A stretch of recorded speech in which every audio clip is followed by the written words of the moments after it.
TV조선 취재 기자들이 전하는 뉴스의 중심, 보도본부 한라인, 저는 신효섭입니다. 오늘의 핫 키워드부터 알아보겠습니다. 네, 첫 번째 키워드는 특검 국조 필요입니다. 민주당 홍익표 원내대표가 경찰이 이재명 대표 이 테러범의 당적을 밝히지 않은 것은 은폐라며 이런 식의 수사면 특검과 국정조사가 필요하다고 했습니다. 민주당 정치테러대책위원회는 오늘 경찰청 국가수사본부를 방문해 이번 사건의 공범과 배후에 대한 철저한 수사를 촉구했습니다. 다음 키워드는 주경야선입니다. 한동훈 국민의힘 비대위원장이 오늘 천태종 본산인 단양 구인사를 방문했습니다.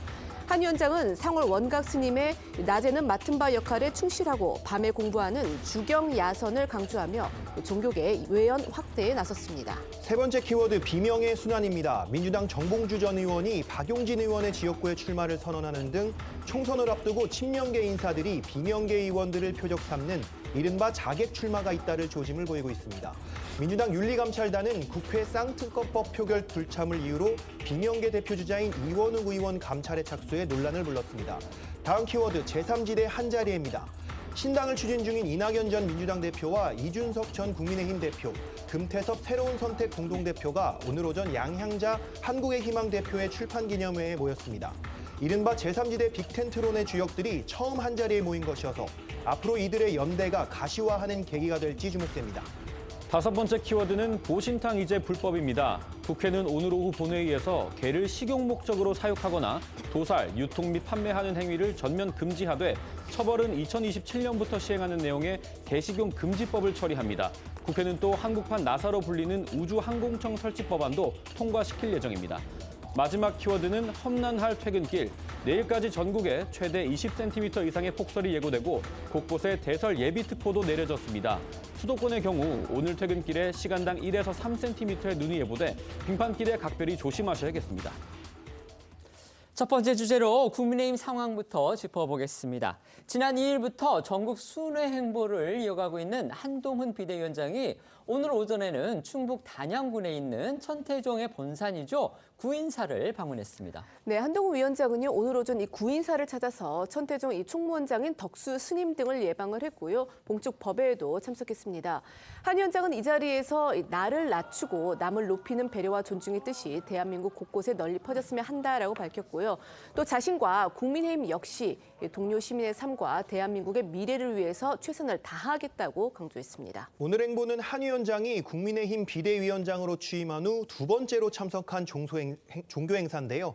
한 위원장 앞서 명동 성당을 찾아 천주교 원로 고 정희채 몬시뇨를 조문한 바 있습니다. 한 위원장의 오늘 구인사 방문은 종교계 외연 확장과 함께 충청 표심도 동시에 겨냥한 행보라는 해석이 나왔습니다. 구인사는 윤석열 대통령과도 인연이 깊은 곳으로 알려져 있죠. 네, 윤 대통령은 과거 대선 후보 시절 이 사찰을 두 차례 방문했었고요. 대통령 취임 후인 지난해 10월에도 이곳을 찾아 어려운 시기에 힘을 얻었다고 주위에 말한 것으로 알려졌습니다. 한동훈 위원장 어제는 강원도 원주를 찾았습니다. 원주는요, 여권에서는 이 험지로 통하는 그런 지역입니다. 네, 한 위원장은 강원도당 신년인사회에서 강원 지역 당원과 지지자들을 만났습니다. 이 당초의 신년인사는 춘천에서 할 계획이었는데 말씀하신 대로 당내 험지로 꼽히는 원주로 바꾼 걸로 알려졌습니다. 이건 험지 탈환 의지를 강조하기 위한 의도가 있다, 이렇게도 풀이가 됩니다. 실제 어제 행사에는 이 도당 추산 2,500여 명의 당원과 지지자들이 한 위원장을 보려고 이 행사 시작 전부터 몰렸습니다. 주최 측에서는 신년인사회에 2,500여 명이 참석한 건 이례적이다, 이렇게 평가하기도 했다고 합니다. 한동훈 위원장은 이 자리에서 강원도와의 각별한 인연도 강조했습니다. 한 위원장 부모님이 고등학교를 모두 춘천에서 나왔다고 합니다. 그럴 정도로 이 강원도에 연고가 있는 것으로 알려져 있습니다. 네, 맞습니다. 한 위원장은 이 어제 열린 강원도당 신년 인사회에서 부친과 모친 모두 강원 출신이고 자신 역시 강릉에서 군 생활을 했다면서 누구에게나 이 마음이 편해지는 장소가 있는데 강원도가 이제 자신에게는 그런 곳이다, 이러면서 인연을 강조를 했습니다. 또 이 국민의힘이라는 당명에 빗대서 강원도의 힘이라고 표현을 하기도 했고요. 강원도의 모든 의석을 국민의힘 당색인 붉은색으로 채우자면서 승리를 다짐했습니다. 관련 영상을 저희가 먼저 봤는데요. 한 위원장의 목이 쉬어 있었습니다.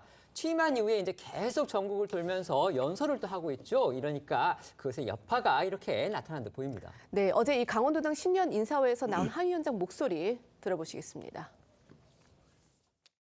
우리 국민의힘은 강원도의 힘이 되겠습니다. 마치 오래된 영화 제목 같지만 정말 그렇게 하겠습니다. 제가 지난주 내내 지방에 있는 신년회를 다니느냐고 제가 안 하던 일을 하다 보니까 이렇게 목이 쉬었습니다. 그렇지만 저는 이 자리에서 제가 고향에 온 마음을 느낍니다. 우리 국민의 힘은 강원도민들께 더 잘합시다. 그래서 강원도의 모든 의석을 우리의 붉은색으로 채웁시다. 저는 4월 10일 이전까지 이곳 강원도에 자주 오겠습니다. 이 약속 지켜주시겠습니까? 3번 오겠습니다. 한동훈 위원장이 앞서 참석했던 이 충북도당 신년 인사회가 있었는데요. 여기에서 아동 학대 현장을 즐겼다 이런 제목의 영상이 유튜브에서 공개가 돼서 논란이 일었습니다.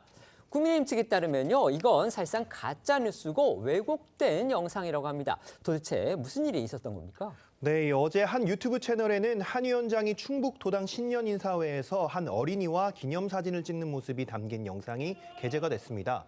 영상엔 한 위원장이 사진을 찍는 도중에 옆에 있던 참석자가 손팻말을 한 위원장 쪽으로 이렇게 밀어넣는 장면이 담겼고요. 팻말엔 한 위원장처럼 훌륭한 사람이 되고 싶다. 이재명 대표처럼 되고 싶지 않다. 공부 잘하는 초등학생의 맹세다. 이런 내용이 적혀 있었습니다. 이를 두고 일부 유튜브 채널은 한 위원장이 혐오성 문구가 적힌 팻말과 함께 어린이와 기념 촬영을 하면서 이 아동학대 상황을 문제없이 즐겼다고 주장을 했습니다. 이런 주장을 담긴 영상 게시물은 친야성향 정치 유튜브 채널을 중심으로 빠르게 유포가 됐었죠. 하지만 편집하지 않은 전체 영상을 살펴보면 이 전혀 다른 상황이란 지적이 나왔습니다. 전체 영상을 보면 처음엔 한 위원장이 팻말 내용을 확인하고 무릎에 올려둔 뒤에 사진 촬영을 하려고 했고요. 옆에서 팻말이 사진에 찍히도록 건네자 오히려 이를 치우는 모습이 나옵니다. 또 한 위원장이 이제 사진 촬영을 마친 뒤에 어린이가 팻말을 다시 건네니까 고개를 가로젓고 돌려주면서 상황이 마무리됩니다.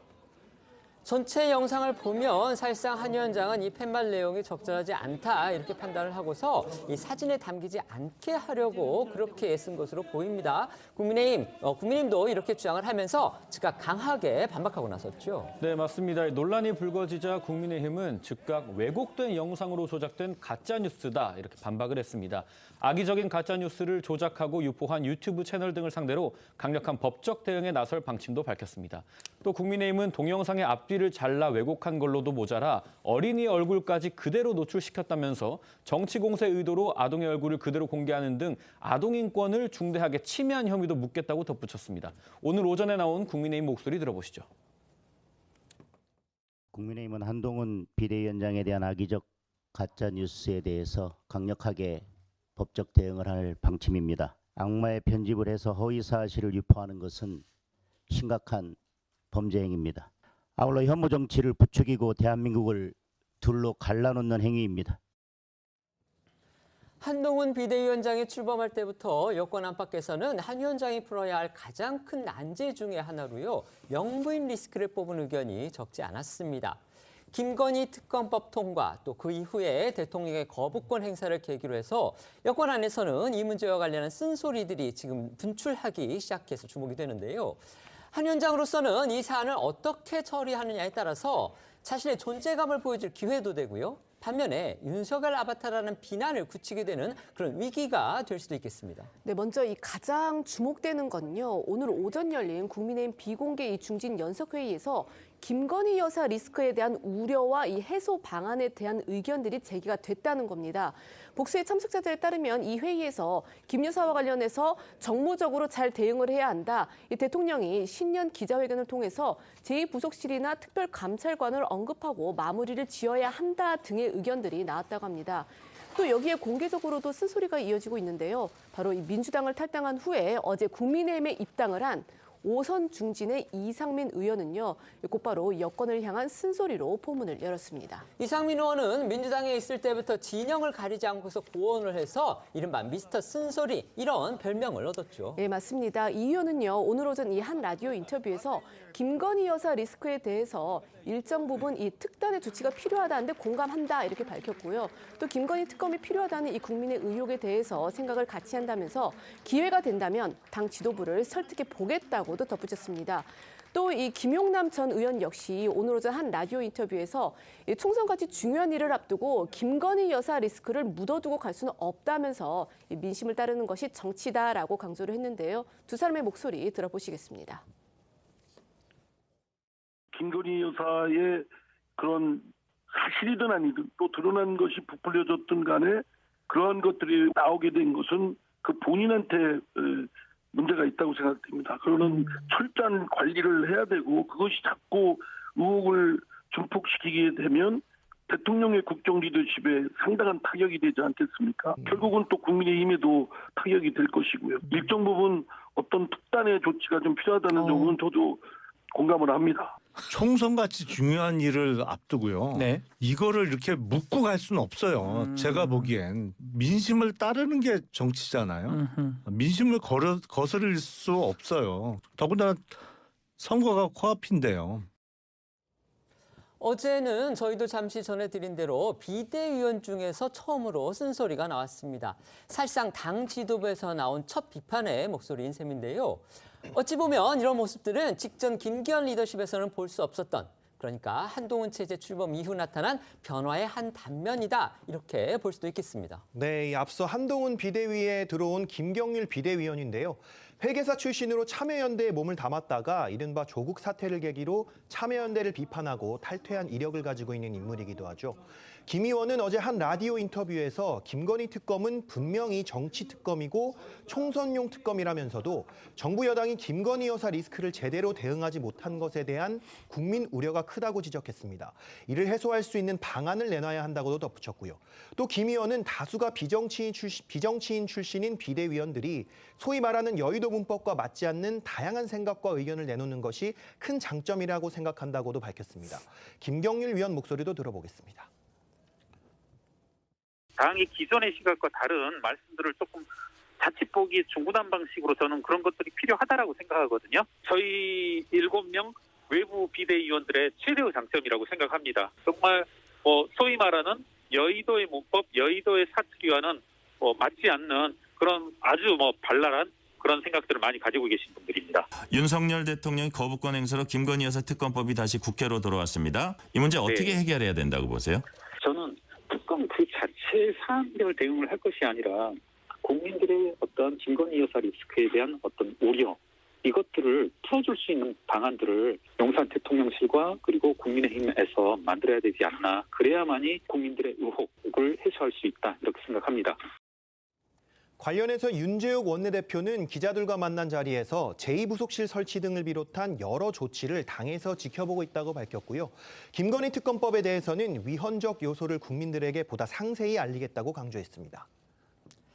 전해드린 대로 국민의힘 내부에서 이 대통령 부인 리스크와 관련해서 지금 고언들이 속속 나오기 시작했습니다. 일각에서는 한동훈 비대위 체제가 들어선 이후에 변화한 모습의 한 단면이다, 이런 평가도 나오고 있습니다.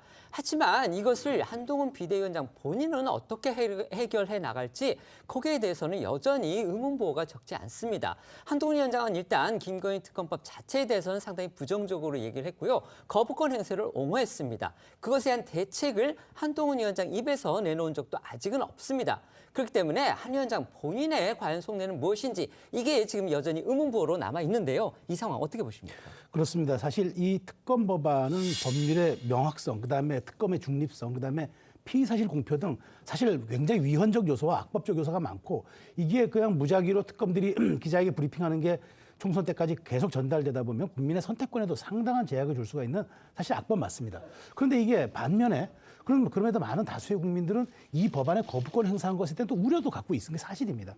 그럼 이것을 정치적으로 어떻게 푸느냐가 굉장히 중요한 지점인데, 한동훈 위원장이 취임하면서 뭘 강조했습니까? 중수청, 이른바 중도와 수도권과 청년이다.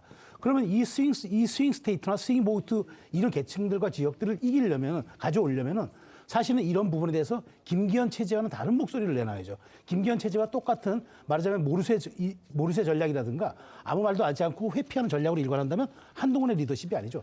그래서 저는 지금 지역을 다니는 걸 주목하고 있습니다. 그래서 아마 1월 한 중순까지는 각 지역을 순회한 다음에 그 여론을 들었다는 것을 그걸 기점으로 해가지고 아마 대안을 내놓을 것이다. 그게 뭐 제2부속실이든 아니면 뭐 특검, 상설특검 그 특별관찰관을 설치든 간에 많은 것들이 나올 것 같아요. 근데 중요한 것은 미국 정치격언에 영부인에게 무대가 아닌 곳은 없다라는 말이 있습니다. 그러니까 우리가 이 김 여사에 대한 부분들을 공적인 영역에서 관리하는 게 맞아요. 이 해법을 내는 게 매우 중요한데 저는 한동훈 위원장이 지금 의견 수렴과 지지층 결집이라는 여러 가지 행보를 통해서 어느 시점이 되면 여기에 대한 종합적 대안과 그다음에 대통령실을 향한 자신의 어떤 뭐 리더십이라든가 뭐 대책 방안들 이걸 내놓지 않을까 저는 1월 중순경으로 조심스럽게 전망합니다. 네.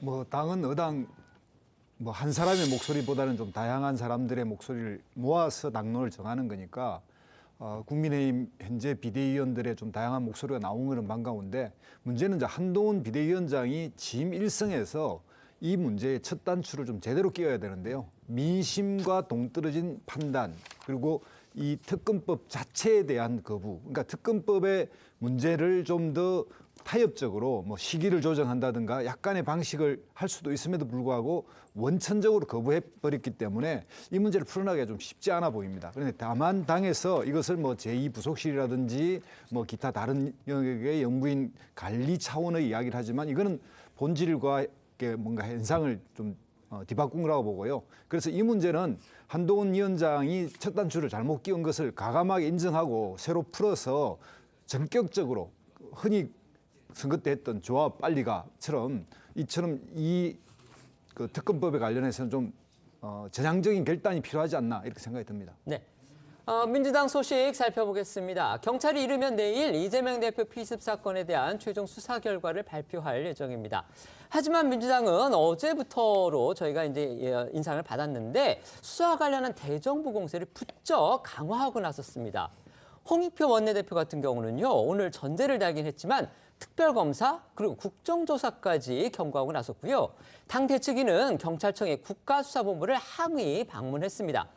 큰 흐름은 정권 차원에서 축소 수사를 하고 있는 거 아니냐, 지금 이런 의혹을 제기하고 있는 겁니다. 네, 맞습니다. 민주당 당대표 정치테러대책위원회는요, 오늘 오전 이재명 대표 피습 사건의 철저한 조사 등을 요구하기 위해서 경찰청 국가수사본부를 항의 방문했습니다. 전현희 위원장을 필두로 강병원, 황운하, 이해식 의원과 더불어서 이 민주당 인재 영입 3호인 유사명 전 총경 등이 참석을 했는데요. 민주당 측은 이 경찰이 선별적으로 수사 정보를 흘려서 사건을 축소, 은폐하려 했다라고 주장하고 있습니다. 특히 어제 이 경찰이 테러범의 범행을 방조한 혐의를 받는 이 70대 남성을 추가 체포한 점을 지적을 하면서 앞서 경찰이 이 습격범 김 씨의 단독 범행으로 추정이 된다라고 이제 그 발표한 부분에 의혹을 제기하기도 했습니다. 이 민주당 측은 또 습격범이 경찰에 제출한 8쪽의 변명문은 물론이고 당적도 공개하라고 경찰을 압박하고 있는데요. 변명문이나 당적을 파악해야 습격범의 범행 동기를 자세히 알 수 있다는 주장입니다. 이 경찰은 현행정당법 규정을 근거로 범인의 당적을 공개하지 않기로 방침을 정한 상태인데요. 정치권에선 민주당이 경찰에 대놓고 법을 어기라고 압박한다는 지적과 함께 국민 알 권리를 보장해야 한다는 반박, 그리고 사건의 본질보다 논쟁만 오가는 상황에 대한 우려가 공존하는 상황입니다. 사건이 처음 터졌을 때만 해도 민주당 지도부의 분위기는 정치적 대응이나 해석은 자제해야 한다는 것이었습니다. 홍익표 원내대표는요, 의원들한테 이를 당부하는 메시지까지 보냈었죠. 그랬던 홍 원내대표가 오늘은 이런 식의 수사라면 특검과 국정조사가 필요하다면서 엄포를 놓았습니다. 사건 초기 대응 태도와는 완전히 다릅니다. 네, 홍익표 원내대표는 오늘 오전 국회에서 원내 대책회의를 통해 경찰을 겨냥했습니다. 이런 식으로 수사를 하면 우리가 특검이나 국정조사를 해야 할지 모른다, 이렇게 말을 했는데요. 이게 빈말이 아니라고 강조까지 했습니다. 홍 원내대표 발언 들어보시죠. 살인 미수 사건 등에 있어서는 가장 중요한 게 동기와 배우를 밝히는 게 매우 중요합니다. 수사 과정에서. 그렇기 때문에 이번에 피의자의 당적 여부, 인터넷 검색 기록 등 이런 것들을 다 종합적으로 빨리 수사해서 내용을 밝히는 게 중요합니다. 그래서 수사당국이 수사 과정에서 그 여부를 밝히지 않는 것은 이건 매우 비겁하거나 아니면 사건을 은폐 축소하는 내용입니다. 이런 식으로 수사하면 특검이나 국정조사 해야 될지 모릅니다. 빈말로 던지는 거 아닙니다. 윤희근 경찰청장은 분명하게 수사 책임지고 하십시오. 민주당은 사건 초기에 소방당국 등에서 이재명 대표의 상처가 1cm 열상이라고 브리핑한 것도 문제 삼고 있습니다. 관련해서 총리실을 또 직접 겨냥하고 나섰는데요. 이건 왜 그런 겁니까? 이게 이제 지난 2일이죠. 이 대표 피습 사건이 발생한 초기에 총리실 산하 이 대테러 센터를 통해서 1cm 열상이라는 그런 내용이 담긴 문자 메시지가 전파됐기 때문인데요. 이를 두고 이제 민주당에서는 부상 정도를 축소시키려는 의도가 담긴 가짜 뉴스다 이러면서 이 대표의 상처가 열상이 아니라 자상임을 이제 강조를 해왔었습니다. 그리고 이후에 이 서울대병원의 브리핑을 통해서도 이게 1.4cm의 자상임이라는 것이 이제 확인이 됐고, 때문에 민주당 측은 총리실 소속의 그러니까 산하의 대테러 센터의 문자가 가짜 뉴스의 시발점이자 촉진제가 됐다 이렇게 이제 주장을 하고 있는 겁니다. 그러면서 민주당은 국무총리실이 유포 경위를 공개하라 이렇게 몰아붙였는데요. 이 관련해서 열상 보도를 가짜 뉴스라고 규정을 했던 강청희 전 의사협회 부회장의 발언과 이 국무총리실의 책임을 물은 권칠승 수석 대변인의 목소리 이어서 들어보시겠습니다. 일각에서 목 부위 1cm 열상이라고 보도되고 있는데 이는 명백한 가짜 뉴스입니다. 열상은 피부 상처를 말하는 것입니다. 반면에 환자에게서는 피부를 지나 피하 지방 및 근육층을 모두 관통해서 내경 정맥의 9mm 이상의 깊은 상처, 즉 자상이 확인되었습니다. 국무총리실이 이재명 대표를 왜곡하고 조롱한 가짜 뉴스의 시발점이었다니 충격적입니다. 국무총리실은 무슨 의도로 이 같은 가짜 뉴스를 유포했습니까? 대테러 종합상황실 명의의 문자 메시지를 처음 작성한 사람은 누구이고 어느 선까지 보고되었습니까? 가짜뉴스 문자의 최초 작성자와 지시자, 유포 경위를 철저히 밝혀내야 합니다. 가짜뉴스의 시발점이다. 이 같은 민주당 측의 공개에 대해서 대테러 센터 측의 입장도 나왔죠. 맞습니다. 이 국무총리실 산하 대테러 센터는 이재명 민주당 대표의 부상이 1cm 열상으로 경상 추정된다는 가짜뉴스 발언지가 국무총리실로 드러났다는 더불어민주당의 주장에 대해서 이 현장에 있던 소방과 경찰 실무진이 작성해 대테러 센터 상황실 등에 보고한 것이라고 반박했습니다. 실무진이 사건 현장에서 육안으로 파악을 해서 신속하게 보고한 문자의 원문이라며 이 대표의 생명이 당장 경각에 달렸는지 여부에 대한 판단이 담겨 있을 뿐 그 밖에 주관적인 판단이나 더 깊은 의학적인 소견이 담겨 있지 않다는 겁니다. 또 정부는 사건 발생 이후 일관되게 어떤 경우건 정치 테러는 절대로 용납할 수 없으며 한 점 의혹이 있어서는 안 된다는 원칙을 지켜왔다고 강조했습니다. 어제 저희가 잠시 전해드렸었는데요. 윤희근 경찰청장이 출석한 국회 행안위의 현안질이 이건 민주당 요청으로 열렸다고 합니다. 민주당이 피습 당시 경찰의 초기 대응을 지적하면서 백범 김구 선생 암살 사건까지 언급했습니다. 네, 권인숙 의원과 이해식 의원에게서 나온 발언입니다. 두 의원은 이 대표 피습 사건이 김구 선생 암살 사건 이후 벌어진 초유의 사건이라고 입을 모았습니다. 두 의원 발언 들어보시죠. 이게 어마어마한 사건이죠. 이렇게 살인 시도가 있었던 정치 테러 사건이 우리한테 많이 발생하지 않았죠, 이제까지. 거의 뭐 김구 선생님 살인 사건 이후 이 정도 사건이 거의 처음 사건이라고 우리가 바라볼 만큼 엄청난 일이 벌어진 건데요. 해방 공간에 김구 선생이나 여운형 선생에 대한 암살 이후로 사실 야당 지도자 그리고 제1당의 대표의 목숨을 노리고 이렇게 범행을 저지른 것은 그야말로 초유의 일이다 이렇게 생각이 됩니다. 너무나도 엄중한 사건이다. 이 사건의 무게에 대해서 경찰은 정말 엄중하게 인식해야 된다. 네, 하지만 이 경찰 수사를 압박하는 듯한 움직임을 두고서 민주당 내에서도 일부 우려의 목소리가 나오고 있다라고 이제 중앙일보가 보도를 했는데요. 기사에 따르면 민주당 소속 이 국회 행안위원 단독방에서는요, 현안 질의에 앞서서 한 의원이 갑작스레 이 부분에 대해서 현안 질의를 하는 당위성을 모르겠다면서 역효과를 우려하는 그런 주장을 내놨다고 합니다. 테러범 김 씨의 얼굴 그리고 이름을 비롯해서 신상 정보 오늘 공개 여부가 결정될 예정이죠. 네, 그렇습니다. 오늘 오후 경찰은 신상정보 공개 심의위원회를 열고요. 김씨 신상을 공개할지 논의합니다. 이번 사례는 기존의 신상 공개 사건들과는 달리 살인 사건이 아닌 살인 미수 사건이라 신상 정보 공개가 얼마나 공공의 이익에 부합하는지를 집중적으로 들여다볼 것으로 보이는데요. 최근 10년간 부산경찰청에서 신상을 공개한 사례는 지난해 또래 여성을 살해하고 시신을 유기한 정유정을 포함해 2건뿐이었다고 합니다. 다만 신상 공개 결정이 난다고 해도 알 권리 논란이 불거진 당적은 계속 공개되지 않을 것으로 보입니다. 정당법상 비공개가 원칙이고 이를 누설하면 처벌받기 때문에 이 경찰은 내일로 예정된 최종 수사 발표 때도 공개하지 않을 거란 방침입니다. 민주당은 사건 전말에 대해서 여전히 이제 의혹을 갖고 있는 그런 분위기입니다. 관련해서 범행이 있기 전날이었죠. 범인 김 씨와 차에 함께 탔던 이 동승자의 증언이 또 나와서 눈길을 끌었습니다. 네, 오마이뉴스 보도입니다. 피습 사건이 있기 전날인 1일에 습격범과 차량에 동승했던 A씨에 따르면 테러범 김 씨는 먼저 문재인 전 대통령의 책방이 있는 평산마을로 이동하려는 일행에게 다가와서 차를 태워달라 이렇게 말을 했다고 합니다. 그러면서 유독 사인에 집착하는 모습을 보였다고 하는데요. 지인한테 부탁을 받았기 때문에 꼭 사인을 받아야 한다 이렇게 강조를 하면서 사인을 받지 못할 상황을 의식한 듯 다음 날 이재명 대표의 일정까지 물었다는 겁니다. 여기에 A씨는 사인을 못 받았다고 해서 하루 더 있지는 않는데 의아했다고 당시 상황을 설명을 했는데요. 또 충남 아산에 거주하는 김 씨에게 해당 지역구인 강훈식 국회의원 관련 정보를 물었더니 잘 모르는 모습을 보였다면서 이 대표 지지자라면서 어떻게 지역구 민주당 의원 정보를 모를 수 있나 쉽게 이해되지 않았다 이렇게 전했습니다. 앞서도 잠깐 언급했듯이요. 경찰이 김 씨의 범행을 알고 있었던 남성을 붙잡았습니다.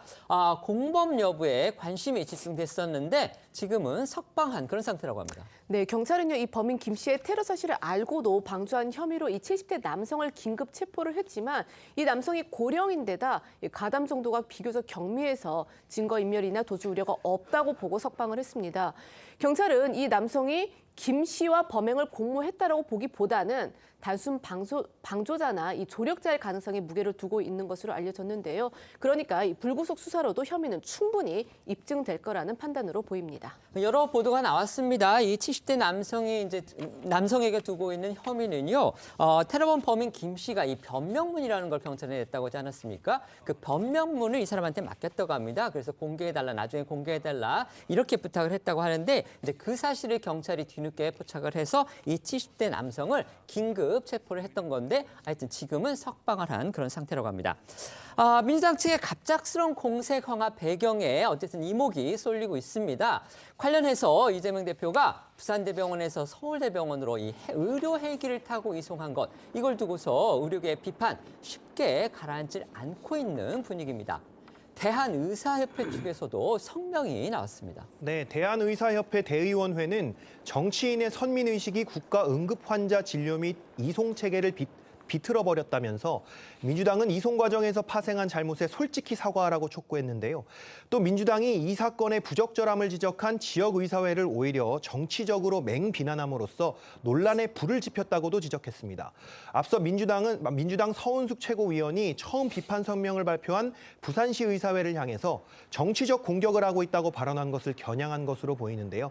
이렇게 의사단체들의 비판이 계속되면서 오는 13일에는 전국광역시도 의사회장 협의회가 부산에서 공동으로 비판 입장을 내는 방안도 논의 중인 것으로 전해졌습니다. 처음 의료계 일각에서 헬기 이송 문제를 지적하는 발언이 개별 의사들의 목소리가 나오자 홍익표 민주당 원내대표는 일부 부적절한 분들이라거나 가짜뉴스라는 말로 논란을 일축했었죠. 서은숙 최고위원에 이어 오늘은 김성주 정책위 수석 부의장이 비판 성명을 낸 의사단체를 향해 정치 선동에 이용되는 건 부끄러운 일이라면서 비판의 목소리를 내기도 했습니다. 당 지도부에서 계속해서 의료계 비판을 반박하는 취지의 메시지가 나오고 있는 겁니다. 그동안 당 지도부에서 나온 관련 발언 들어보겠습니다. 의료계 일각에서라는 거는 의사들 중에서도 일부 부적절한 분들이 있겠죠. 그런 분들의 말을 또 극단적인 유튜버나 방송에서 인용해가지고 마치 이것을 지방과 그 수도권의 갈등, 또 의료계의 어떤 부적절한 표현 이렇게 하는 것은 자칫하면 우리나라 의료 체계에 대한 신뢰도 떨어뜨리게 하고 전형적인 가짜 뉴스고. 부산시 의사회가 정치적 공격을 시도하고 있습니다. 누가 사회적 갈등과 정치적 갈등을 인위적으로 만들고 있습니까? 그들이 바로 민주주의를 병들게 하는 존재들입니다. 소아과 오픈런 사태와 응급 의료 체계의 문제점에 대해 호소해야 될 의사 단체가 정치 선동에 이용되는 일은 부끄러운 일입니다. 의사 단체는 정치 과잉에서 벗어나 인도주의 정신으로 돌아가야 할 것입니다. 경찰이 이르면 내일 최종 수사 결과, 그러니까 이재명 대표 테러 사건에 대한 최종 수사 결과를 발표할 예정이라고 합니다. 민주당 측에서 오늘 국수본을 항의 방문을 했고요. 그다음에 홍익표 원내대표는 수사가 이런 식이면 특검이나 국정조사를 할 수 있다. 이거 빈말 아니다. 이렇게까지 경고를 했습니다. 저희가 이제 시계를 좀 되돌려 보면은요, 민주당이 정권을 잡고 있던 시절에 여러 가지 경찰이나 검찰의 수사가 있었죠. 당시에 야당이었던 국민의힘이 수사기관을 항의 방문하고 그다음에 수사에 대해서 어떤 의혹을 제기할 경우에 그 당시에 여당이었던 민주당은 이거 수사기관에 대한 압박이다. 그다음에 수사 가이드라인 제시다. 이렇게 받아쳤던 적이 있습니다. 지금 그 상황이 여야의 입장이 바뀌어서 되풀이되고 있는 그런 상황입니다. 이걸 과연 또 어떻게 해석해야 될지, 어떻게 평가해야 될지 모르겠습니다. 말씀해 주십시오. 일단 경찰이 초동의 어떤 과정을 잘 확보해서 국민들에게 좀 제대로 알렸으면 이런 문제가 없는데, 어떠어떠 보도가 나오는 부분, 그러니까 뭐 당적 관련 부분에도 실제 보도가 나온 당적이 나옴에도 불구하고 경찰은 또 정당법상의 이유를 들어서 당적에 대한 이야기를 안 하겠다, 이런 것도 오해의 소지가 생기죠. 왜냐하면 그 정당법의 그 조항은 당원들의 활동이 정치적 탄압이나 이런 데 이용되면 안 되기 때문에 그걸 보호해 놓은 건데, 이렇게 범행의 어떤 주요한 기반이 되고 배경이 되는데 그 문제를 밝히지 않는다면 사실 제대로 설명을 못 할 수도 있습니다. 그다음에 또 나왔던 게 이제 1cm 열상 같은 경우에도 열상은 그냥 스쳐 지나가는 쓸려는 거잖아요. 칼이 분명히 찔렸는데도 불구하고 그렇게 해서 그게 보도됐던 이런 것이 다 민주당 입장에서 보면 이걸 너무나 약간 뭔가를 무마시키고 또 이게 뭔가 숨기려고 하는 이런 느낌으로 다가올 수밖에 없고, 그래서 이 범인이 가지고 있던 전화기에 충분한 포렌식을 통해서 사건의 배후라든지 구체적으로 이동 경로라든지 뭐 이런 전반을 다 확보해야 되는데 또 먼저 보도가 나온 게 단독범이다. 이렇게 보도가 나왔다가 또 조력자가 있었던 게 드러나고 이런 상황이니까 민주당 입장에서는 이런 걸 그냥 두고 볼 수는 없기 때문에 경찰에 대해서 공정한 수사를 하라라고 하는 어떤 압력이라고 생각이 들고요. 또 의사회 같은 경우에도 어떻게 보면 정치권은 뒤로 물러나 있는데 의사회가 전면에 나서가지고 정말 사법의 정치화처럼 의료계가 정치의 전면에 나서는 건 바람직하지도 않고 좀 더 심하게 이야기하면 2차 가해처럼 보입니다. 그러니까 의사회가 집단적으로 민주당과 대립하는 것은 과거의 그들의 정치적 입장을 통해서 알긴 알겠지만 이재명 대표가 어쨌든 테러를 당한 이 상황에까지 이렇게 등장하는 것은 의사들이 다시 한번 좀 뒤를 돌아봐야 되지 않나 이런 생각이 듭니다. 그 부분에 대해서는 저는 개인적으로 하나만 좀 여쭤보겠습니다. 추가 질문 드리겠습니다. 의사단체가 얘기하는 거는 의료인들은 전문가잖아요. 전문가, 누구보다 의료 현장의 실태를 잘 알고 의료 시스템을 잘 아는 전문가들이 문제점을 지적하는 건데, 그거를 정치적 주장이라고 계속 몰아붙이는 건 민주당 스스로가 좀 모순이다. 이런 지적에 대해서는 어떻게 생각하십니까? 그러니까 이 헬기 이송이라든지 이 수술 집도라든지 이런 거는 서울대 병원과 부산대 병원 그리고 소방, 이 당국에서 이미 나름대로 결정을 해서 일어난 일이고, 이것이 오로지 이재명 대표의 특권 의식 때문에 뭔가 특혜를 받은 것처럼 뭔가 이렇게 프레임을 짜서 이야기하는 것은 사실관계가 밝히지도 않은 상태에서 공격적 요소죠. 그러니까 지방 의료나 의료의 어쨌든 좀 더 공공 의료를 강조하고 그것을 이루어 놓으려고 했던 민주당 입장에서 보면 그걸 논리로 해서 그걸 반대했던 의사회가 이 기회에 잘 됐다, 니들 또 한 번 위선이지 이러면서 공격해 오는 거거든요. 그래서 그런 점을 제대로 봐야 된다고 생각이 듭니다. 네. 저는 좀 생각이 달라요. 그러니까 지금 이 부분이 지금 민주당이 갑자기 초동에는 이 사건에 대한 억측을 하지 마라. 거기다 여기 대해서 가짜 뉴스가 난무하니까 그 과도한 언급 자제하라고 얘기했던 민주당 지도부가 일주일 만에 완전히 태도를 바꿨거든요. 갑자기 김구 선생이 등장하고 여운형 선생이 등장합니다. 이른바 해방정부의 테러까지 지금 연상시키는 발언들을 이어가고 있는 거는 이 사건을 총선을 앞두고 매우 정략적으로 좀 활용하자는 생각이 있는 것 같아요. 왜냐하면 사실은 민주당이 이번 그 2020년 선거 이후에 제1당이 되고 나서 특검과 사실 국정조사 만능이라고 할 정도로 근육 자랑하고 힘 자랑하지 않았습니까? 또 이번도 마찬가지입니다. 지금 수사 중인데 제대로 하지 않으면 특검하고 국조할 거야. 말씀하신 것처럼 이거는 위협이 될 수도 있고, 그다음에 가이드라인을 제시한 것일 수도 있죠. 우리 입맛에 맞는 거 내놔. 그러니까 저는 1cm 최초 자상이라는 것도 그래요. 사실 우리가 언론이 급하게 취재하다 보면 우리가 일보라는 걸 띄우지 않습니까? 일보에는 많은 것들이 담겨 있지 않아요. 그냥 최초 상황만 담겨 있는 거예요. 그걸 가지고 마치 정부가 의도해서 이것을 대테러본부가 국민에게 유포했다는 식으로 이거를 비화하는 것도 문제지만 이재명 대표의 그 부분에 대해서 본질을 가리는 행위란 거죠. 이 행위는 우리가 극단으로 치닫는 정치 문화에 대해서 이제 좀 한 발 물러서 보자는 얘기인데 마치 이걸 가지고 지금 정쟁의 프레이밍을 저는 짜고 있다고 봐요. 특히나 지금 부산의 민심이 심상치 않다는 이유는 뭐냐면 이재명 대표가 지역 정말 활성화론자 아니었습니까? 본인의 트레이드 마크가 지역 화폐고 이런 상황에서 그 부산대병원은 사실은 우리 응급의상외과 센터에서 보건복지부가 5년간 1위를 준대고 그다음에 45명 의사와 12개 과가 있어요. 최고예요, 대한민국. 그런데 서울로 가면서 정청래 최고가 뭐라 했습니까? 아, 잘하는 곳으로 가야 된다. 마치 부산을 순식간에 열등 지역으로 만들어버렸어요. 의사가 당연히 분노하죠. 당신들이 말 한 입으로 왜 두 말 하는 거냐. 이 얘기가 당연히 나오죠. 그래서 좀 뭔가 불리해지다 보니까 이 부분을 뭔가 이 사건을 본인들에게 유리하게 하기 위해서 수사기관을 압박하고 이런 식으로 좀 돌리는 것 같은데 저는 한 말씀만 드리면은 오보하면 역풍 맞습니다. 박근혜 전 대통령께서 옛날에 피습을 당했을 때 대전인효를 묻기 전에 오보하지 말라는 얘기를 했다는 제가 보도를 본 적이 있는데 오보하면 민주당 역풍 맞습니다. 이재명 대표가 입원한 지 이제 일주일이 지났습니다. 회복은 어느 정도 됐는지 또 당내에 복귀하는 시점은 과연 언제가 될지 궁금한 부분이 적지 않은데요. 민주당 측은 여전히 이런 의문에 대해서 신중한 태도를 보이고 있습니다. 네, 이재명 대표는 이제 현재 병원에서 순조롭게 회복 중이지만 여전히 안정이 필요한 상황으로 알려졌고요. 또 정확한 퇴원과 당무 복귀 시점은 불투명한 상태입니다. 이 대표 측에 따르면은 어제 저녁까지 미음으로 식사를 했고 여전히 이 가족을 제외하고는 면회가 불가능한 상황이라고 하는데요. 또 이 대표가 이 당무에 복귀하는 시점은 최소 열흘에서 2주 뒤로 점치는 그런 분위기입니다. 관련해서 목소리 들어보시겠습니다.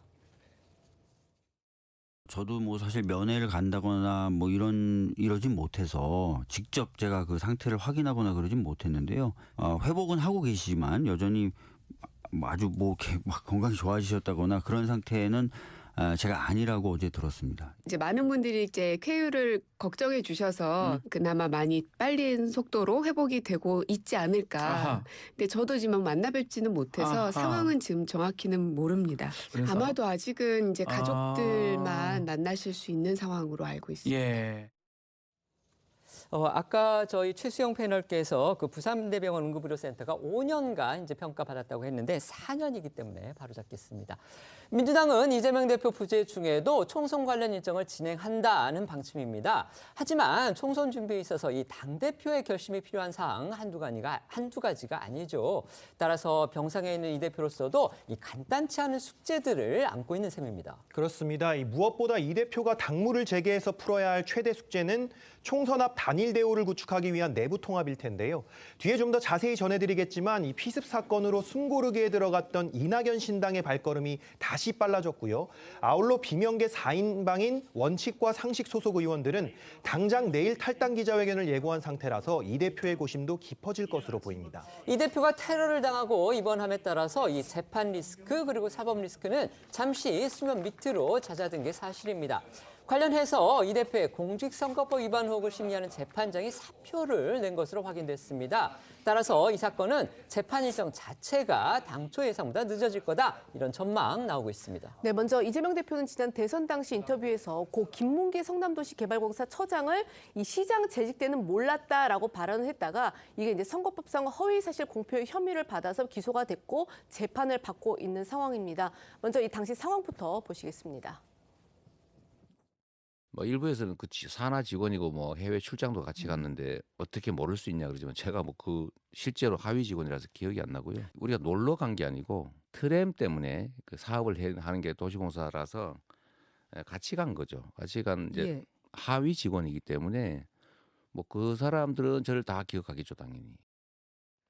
네, 보신 이 발언과 함께 지난 2021년 이 국정감사에서는 백현동 부지 용도 변경에 대해서 국토부의 압박이 있었다라고 그 주장한 부분도 문제가 되고 있습니다. 이 사건은 2022년 9월부터 서울중앙지법 형사합의 34부가 맡아왔는데 그런데 이 재판장인 강규태 부장판사가 최근 법원에 사표를 낸 것으로 확인이 된 겁니다. 이 강 판사는 다음 달 정기 인사를 앞두고 사직서를 낸 것으로 알려졌는데 함께 심리하던 배석 판사도 인사 이동 대상이어서 재판부 전원 바뀔 가능성도 있다고 합니다. 이에 법조계 일각에선 현재 16개월째 이어지는 이재명 대표 재판의 1심 선고가 당초 예상보다도 늦어질 거란 전망이 나오고 있는데요. 단 법원은 강 부장 판사는 올해 2월 인사 예정자로 사표를 내지 않았어도 다음 재판부터 후임자가 심리할 예정이었다고 설명했습니다. 재판부가 바뀌면요, 이 재판 기록을 다시 처음부터 검토해야 하기 때문에 시간이 더 걸릴 수밖에 없습니다. 그렇습니다. 또 지난 2일 이 대표가 흉기 피습으로 현재 회복 중인 점을 고려하면 당장 19일에 예정된 다음 공판도 연기될 가능성이 큽니다. 여기에 유동규 전 본부장과 김만배 씨 등 대장동 인사들이 연루된 여러 재판을 맡은 김상일 부장판사도 마찬가지로 사표를 제출하면서 이들 재판도 영향을 받을 전망입니다. 이재명 대표 부재 속에 분열 위기로까지 흘러가고 있는 민주당 내부 상황도 살펴보겠습니다. 어제 오늘 민주당 안에서는 비명계를 겨냥한 친명계 인사 일부의 이른바 자객 출마 논란, 이게 불붙는 모습입니다. 네, 내년 총선이 90일 앞으로 다가오면서 이 민주당 내부에서는요, 공천을 둔 친명 대 비명의 대립 구조가 더욱 극심해지는 모양새입니다.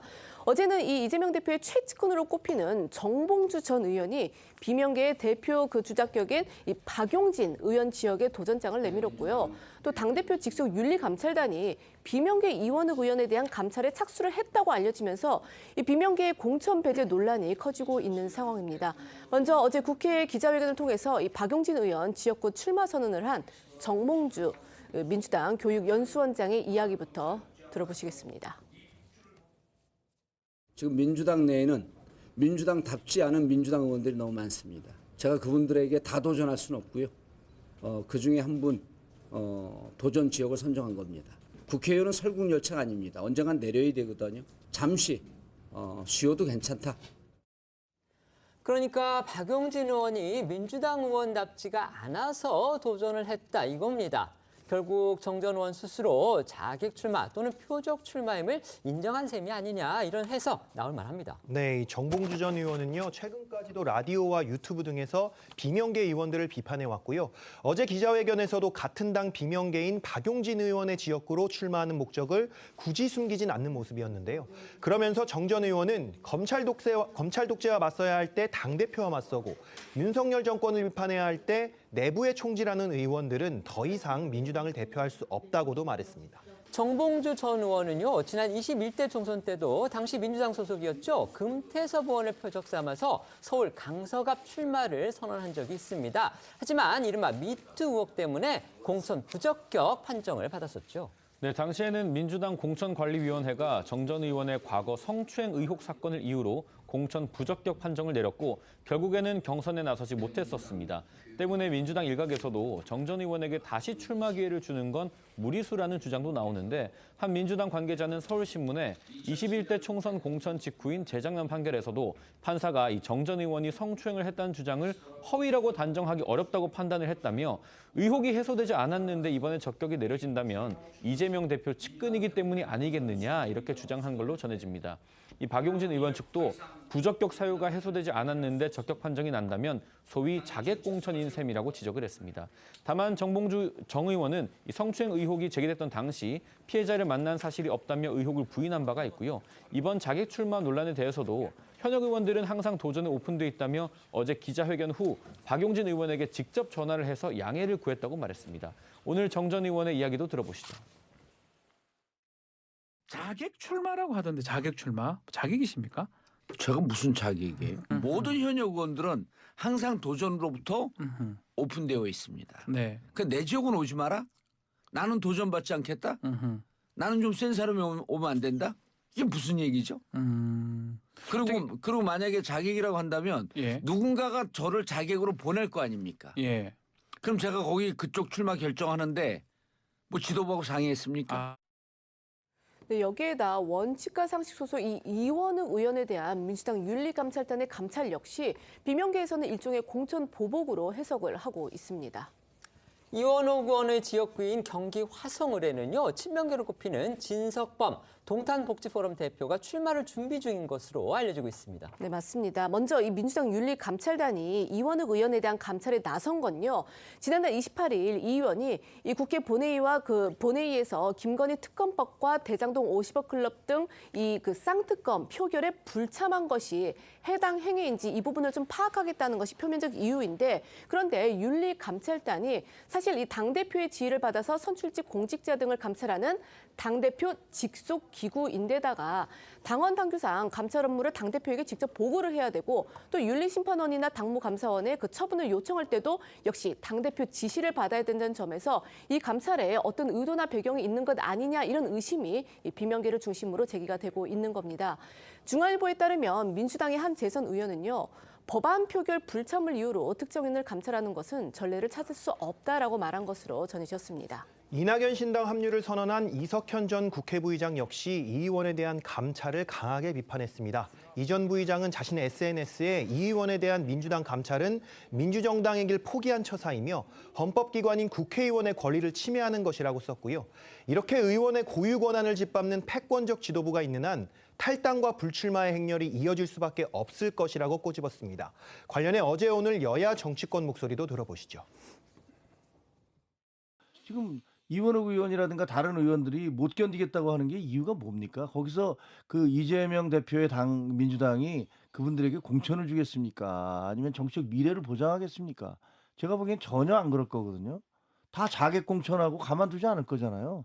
그럼 그분들 왜 안 남아있지 나가느냐? 남아있으면 죽는데 어떻게 남아있습니까? 견디다 나가는 거예요. 저는 뭐 그 자객 공천이라고 하면은 소위 말하는 비명계라고 분류된 그런 의원들을 공천 탈락시키고 소위 말하는 컷오프 시키고 그분들 단독 공천한다든가 이렇게 해야 되는 거 아니겠습니까? 좀 그럴 가능성은 거의 없다고 보고 있습니다. 반드시 경선 치러야 됩니다.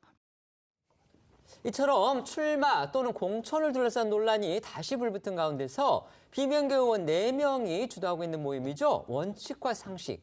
오늘까지 이재명 대표가 답을 주지 않으면 내일 탈당하겠다, 이렇게 예고하고 나서서 지금 파장이 예상됩니다. 네, 원칙과 상식 소속인 조응천 의원이 오늘 한 라디오에 나와서 이 대표에게 단 하루의 시간이 남았다며 답이 없을 경우 소속 의원 4명 모두 탈당을 하겠다, 이렇게 선언을 했습니다. 이 대표의 피습 사건으로 미뤘던 기자회견도 따로 하지 않고 단 하루의 시간만 남긴 채 마지막 최후 통첩을 날린 셈이죠. 그러면서 조 의원은 이 대표가 비록 지금 병상에 누워 계시지만 당직자들을 통해서 의사표현은 가능하시리라 본다며 이 대표의 입장 표명을 압박을 했습니다. 끝까지 이 대표가 결단을 하지 않을 경우 탈당밖에는 방법이 없다고도 말을 했습니다. 조 의원의 목소리 들어보시죠. 근데 이제 뭐 일반 병실로 옮겼고 간단한 대화는 가능하다, 뭐 그런 정도로 들리는데, 이재명 대표에게 하루의 시간이 남았다. 그 하루의 시간 동안 저희의 요구에 대해서 답변을 해주시라. 그러지 않으면 저희는 내일 소통관에 설 수밖에 없지 않냐. 저는 뭐 더 이상 당이 저희들을, 특히 조응천을 필요로 하지 않는다는 걸로 밖에 생각할 수밖에 없고, 당으로부터 뭐 버림을 받은 거다. 난 뭐 그렇게 생각을 하죠. 내일 결단하셔야 되는데 탈당하십니까? 어쨌든 지금 민주당에 대해서 끝까지 결단을 요구를 했는데 뭐 저희가 답을 못 들었으니까 그런 방법이 없잖아요. 네, 보신 것처럼 조응천 의원을 비롯해서 이원흑, 김종민, 윤영찬 의원, 이렇게 4명의 의원은요, 어제 오후 이 논의를 통해서 이러한 결론을 내린 것으로 알려졌습니다. 그제 저희 TV조선의 뉴스9의 단독 보도를 통해서도 이 탈당의 무기가 실렸다, 이렇게 전해드렸었는데 어제 오후에 4명이 결단을 내린 거군요. 네, 맞습니다. 그리고 조응천 의원은요, 이 탈당 후에 이낙연 전 대표와 이준석 전 대표 등 이른바 이 제3지대에서 신당 창당을 준비 중인 세력과 손을 잡을 수 있다는 가능성까지 열어뒀습니다. 그리고 비명계를 향한 이 이른바 자객 출마 논란에 대해서는 도대체 언제까지 민주당이 이재명 대표를 지켜야 하느냐라고 반문하기도 했는데요. 다만 이 조 의원의 발언이 알려진 뒤에도 이재명 대표 측에서는 여전히 아무런 반응이 나오지 않고 있는 상황입니다. 이처럼 비명계 모임 원칙과 상식이 탈당을 예고하면서 제3지대 빅텐트론에 대한 관심은 더욱 커지고 있습니다. 맞습니다. 오늘 오전에는요, 빅텐트가 가시화할 경우에 이 주역이 될 이낙연, 이준석, 금태섭 이 3사람이 양향자 대표의 출판 기념회에서 한자리에 모였습니다. 이낙연, 이준석 전 여야 당대표는요, 조응천 의원의 북콘서트에도 모습을 드러냈습니다. 제3지대 움직임이 상당히 분주해 보이는 그런 모습입니다. 맞습니다. 이 가장 주목됐던 건 이낙연, 이준석 대표의 만남이었습니다. 두 사람이 이번 총선 전국에서 공개석상에 함께하는 건 오늘이 처음이었기 때문인데요. 양양자 한국의 희망 대표의 출판 기념식에서 마주한 두 사람은 반갑게 악수를 나누는 등 화기애애한 모습을 보였습니다. 차례로 연단에 올라서 금태섭 새로운 선택 공동대표 등과 축사에 나서기도 했는데 양당 기득권 구조 타파와 연대를 강조하면서 제3지대 빅텐트 구상 현실화를 시사해 주목이 됐습니다. 다만 구체적인 방안은 논의되지 않았다며 속도 조절도 하는 모습이었습니다. 영상 함께 보고 오시죠. 혼자 한 번만 주세요.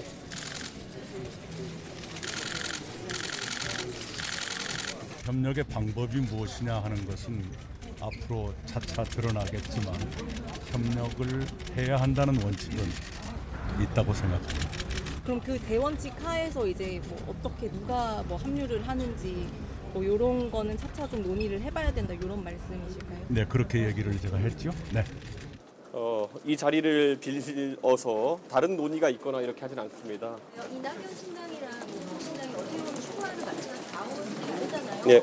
근데도 계속 이렇게 연대 가능성이 나오는 거에 대해서 좀 문제 분리기 아니냐 뭐 그런 얘기가 나오는. 최대한의 시너지를 내기 위한 결합이 무엇이냐에 대해서는 저는 결코 바른미래당의 사례는 반복하지 않겠다.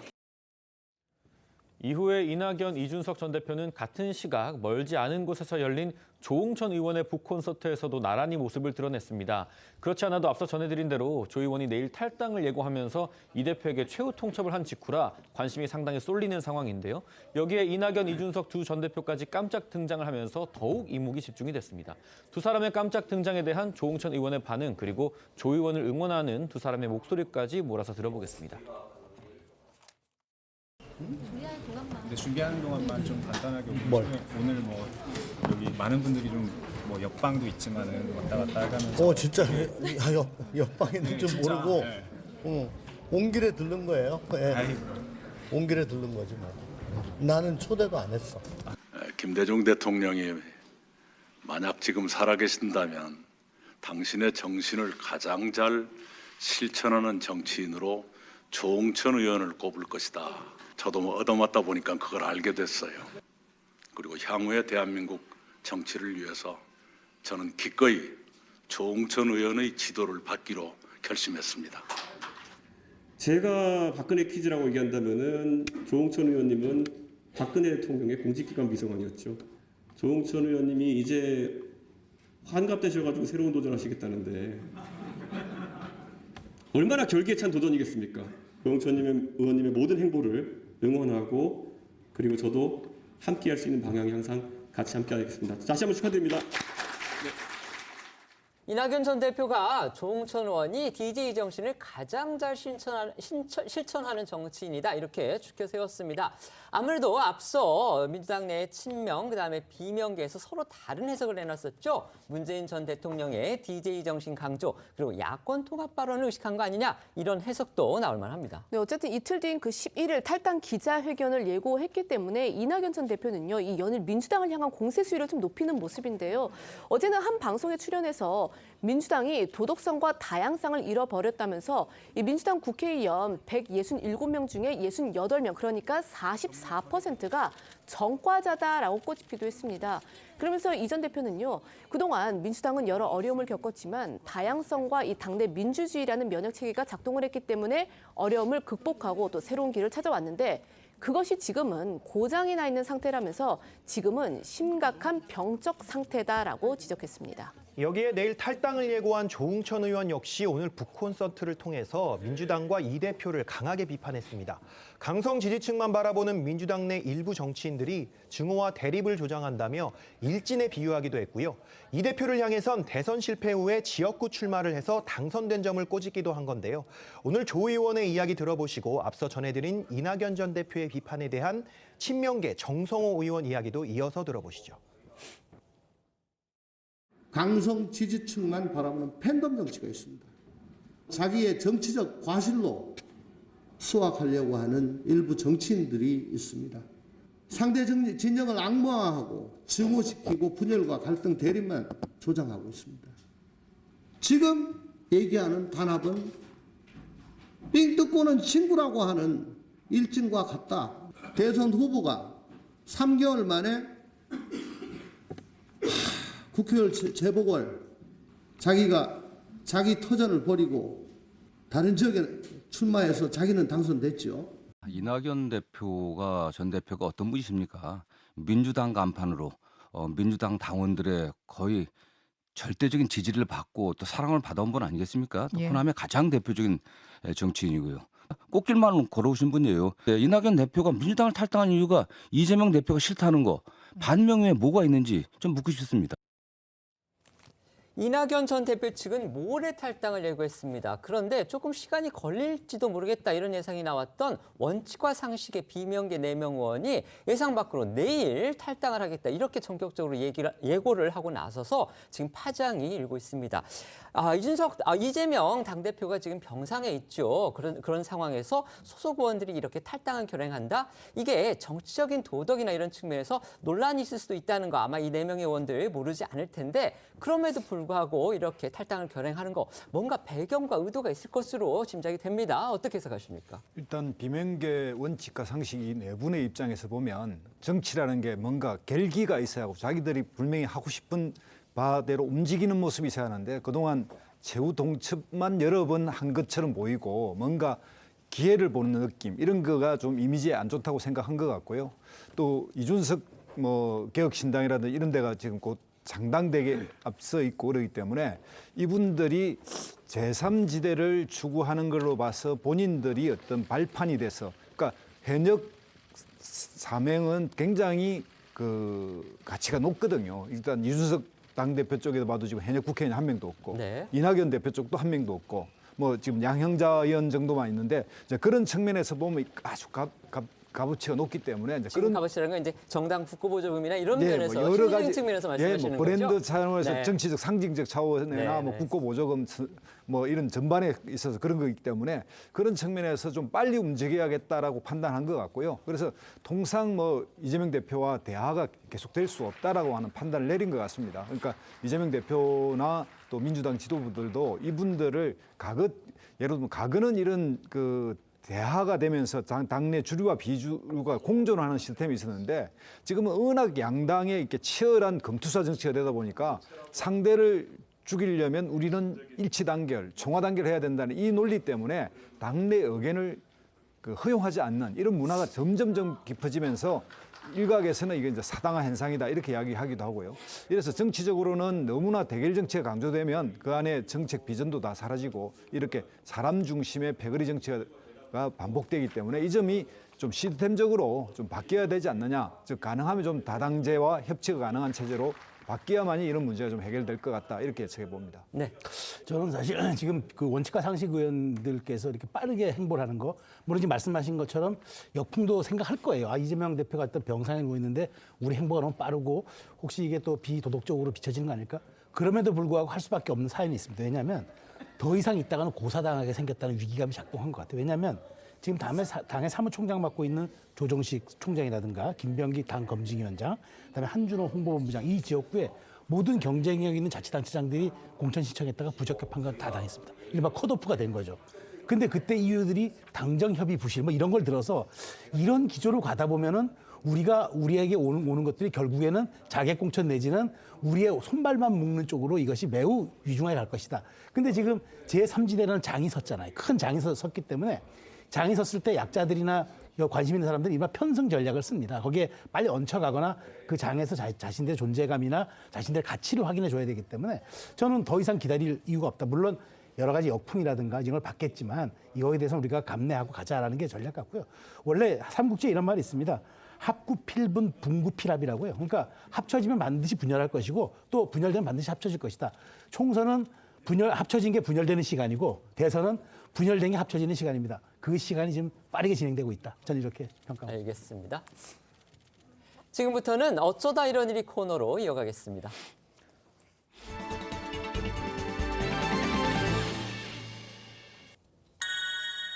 두 번째는요, 보신탕의 종말입니다. 개식용금지법이 오늘 오후에 국회의 최종 관문인 본회의에서 처리될 예정입니다. 네, 여야가 개식용금지법을 사실상 당론으로 정해서 추진해온 만큼 오후 국회 본회의에서 통과될 것으로 보입니다. 법안의 주요 골자는 식용을 목적으로 게를 사육하거나 도살하는 행위 또는 게를 조리, 가공한 식품을 유통, 판매하는 행위를 금지하는 겁니다. 이 법안은 식용 목적으로 게를 도살하면 3년 이하의 징역 또는 3천만 원 이하의 벌금에 처하도록 하고 있고요. 또 게를 사육하거나 증식, 유통하는 경우엔 2년 이하의 징역 또는 2천만 원 이하의 벌금에 처하도록 하고 있습니다. 정말 오랫동안 이어져온 어떻게 보면 수제 같은 그런 사안이었습니다. 게 식용 논란인데 이게 어쨌든 적어도 법적으로는 마침표를 찍게 될지 주목이 됩니다. 그렇다면 이제 문제는 지금까지 이 업종에 있던 그 종사자들, 이분들은 과연 어떻게 되느냐 이겁니다. 먼저 법안에 따르면 이 사육과 도살 그리고 유통 등의 금지를 위반할 시의 그 벌칙 조항은요. 법안 공포 후에 3년이 지난 시점부터 시행이 되도록, 그러니까 그 전까지는 한 3년간의 그 유예 기간을 둘 예정이라고 하는데, 그렇다고 해서 그 기간 동안 아무것도 정부가 안 하는 것은 아닙니다. 이 법안에 따르면 게 사육 등의 이 업체들은요. 시설과 영업 내용을 이 지방자치단체장에 3개월 내에 신고를 해야 되고, 또 6개월 내에 앞으로 어떻게 할지 그 이행 계획서를 제출해야 한다고 합니다. 그렇지 않으면 이 유예 기간에도 단속 등을 통해서 과태료 등을 받게 됩니다. 이후 이 국가나 지자체는요, 신고한 업자의 폐업과 전업을 이제 지원을 하고 안정적인 경제 활동을 이어갈 수 있도록 이 실태 조사를 통해서 합리적인 범위 내에서 최대한 지원을 하도록 할 계획이다, 이렇게 밝혔는데요. 이 관련해서 농림축산식품부 관계자 목소리 들어보시겠습니다. 저희가 이제 이행 조치 명령도 내릴 거고, 또 그렇지 안 되면 폐쇄 조치 같은 것도 할 수 있는 권한이 이 법엔 담겨져 있습니다. 이행 과정을 쭉 거치고 나서 저희 목표는 이제 3년이 되면 관련된 농가나 식당들이 하나도 없는 게 목표고요. 이 농림축산식품부는요, 이번 특별법이 게 식용을 금지하는 행위를 구체적으로 정했고, 또 거기에 따른 처벌까지도 정함으로써 이 기존의 게 식용 종식과 관련된 이런 불법 그런 논란에 대해서 종지부를 찍는 그런 역할을 하게 될 것이다라고 밝히기도 했습니다. 세 번째는요, 정리왕 생쥐입니다. 이거 무슨 사연입니까? 네, 어제 BBC 방송이 전한 사연입니다. 영국의 웨일스에 사는 야생 사진작가 로드니 홀브룩이라는 70대 남성이 겪은 미스터리한 일인데요. 이 남성은 어느 날 자신이 전날 밤에 작업하다가 선반에 남긴 볼트나 너트 같은 소품들이 다음날 아침이면 선반 위에 한 용기 속에 들어가 있는 걸 발견을 했습니다. 또 한 번은 새에게 주려고 꺼내놓은 음식 부스러기가 헛간에 둔 낡은 신발 속에 옮겨져 있기도 했다고 하는데요. 이걸 이상하게 여긴 남성은 동물이 움직일 때마다 작동하는 야간 투시경 카메라를 선반 주변에 설치를 했고, 결국 그 정체를 확인할 수 있었습니다. 한밤중에 선반을 정리한 거 사람은 아닌 것 같은데 정체 누구였습니까? 바로 야생 생쥐였습니다. 카메라에 찍힌 영상을 보니까 한밤중에 생쥐 한 마리가 나타나서 작업 선반에 어지럽게 늘어놓은 것들을 하나씩 물어서 열심히 용기 속에 넣는 모습이 담겨 있었던 겁니다. 심지어 이 생쥐가 옮기는 사물의 종류는 코르크와 볼트부터 플라스틱 조각, 빨래 집게, 심지어 자기의 몸보다 더 긴 케이블 타이까지 각양각색이었습니다. 정체를 알게 된 남성은 이 고마운 생쥐에게 웨일스의 단정한 쥐라는 애칭을 붙였다고 하고요. 이젠 정리를 안 하고 잠들어도 이 생쥐가 나타나서 밤새 치워줄 거라는 걸 알기 때문에 굳이 선반 위의 소품들을 치우지 않고 잔다고 말하기도 했습니다. 이럴 때 흔히 하는 우스갯소리가 있죠. 사람보다 낫다 이건데, 그런데 이 생쥐가 이렇게 열심히 정진을 하는 이유, 이게 과연 따로 있는지 궁금합니다. 이게 이제 인간 입장에서 봤을 때는 마치 생쥐가 깨끗하게 하기 위해서 정리를 하는 것처럼 보이지만, 사실 동물 입장에서는요, 이게 먹이 자원을 저장하기 위해서 공간을 정리하는 거다, 이렇게 이제 설명을 합니다. 그러니까 이게 이제 자연 상태에서는 땅을 파거나 그렇게 해서 먹이를 숨길 수가 있겠지만, 이곳은 헛간이잖아요. 그러니까 사람의 어떤 인위적인 공간이다 보니까 자신의 먹이 저장 공간을 숨기기 위해서 저런 이제 볼트 등 부품들을 활용을 한다라는 겁니다. 전문가 목소리 들어보시겠습니다. 설치류 같은 경우에는 먹이 자원 같은 경우에 모아서 어딘가에다 저장을 하는, 스토레이징을 하는 습성이 있는데, 먹이를 감추기 위해서 그 이외의 물건들을 활용하는, 왜냐면 이제 보면 이제 인위적으로 헛간이라는 공간에서 이루어지니까 숨길 수가 없잖아요. 가리는 형태로 이제 그런 자기 저장을 하는 게 아닌가라는. 저희는 1분 뒤에 다시 돌아오겠습니다.